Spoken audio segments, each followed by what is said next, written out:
Welcome to the Daily Intelligence Brief from IntelStor for the 5th of March, 2026. In today's top renewable energy news, Virginia lawmakers are moving forward with legislation designed to prepare workers for offshore wind jobs as part of a broader effort to strengthen the state's coastal economy. House Bill 67 directs the Virginia Department of Energy to identify and develop workforce training resources tailored specifically for offshore wind. The bill aims to prepare Virginians for jobs in turbine manufacturing, installation, operations, and maintenance as offshore wind development accelerates along the coast. The decision to extend the deadline for submitting proposals in the renewable energy power auction for 1,500 megawatts opens a new phase in the Honduran electrical process. Beyond the adjustment in the schedule, the executive reviews the model under which the tender was structured. Sources from the Honduran sector indicated that the cancellation of the scheme for build, operate, and transfer is practically a fact at this point.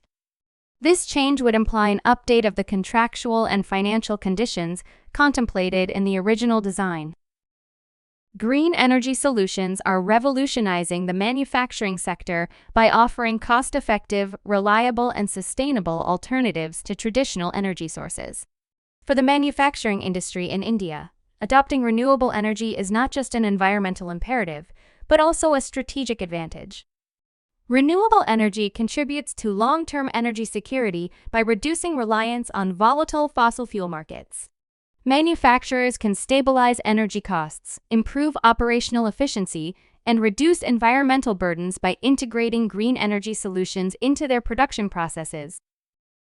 The Estonian government today decided to authorize the Minister of Energy and the Environment to organize a new renewable energy tender.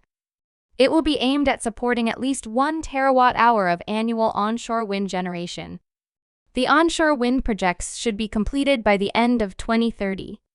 The minister is tasked with announcing the auction in the coming weeks.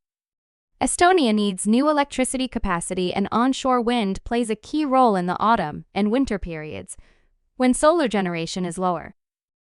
Italy's first auction for onshore renewables under its new Fer X support framework is expected to be delayed until the second half of 2026. Talks between the country's government and the European Commission over approval of the scheme continue. But if the delay in the startup of the Fer X auctions continues, for offshore wind energy, the cost will translate into 31 billion euros in added capital costs. Additionally, an estimated 4,000 jobs not activated and a negative impact in terms of revenue for the state coffers in Italy of 13 billion euros. You can learn more about all of IntelStor's market and sales intelligence offerings at www.intelstor.com and subscribe to our channel today.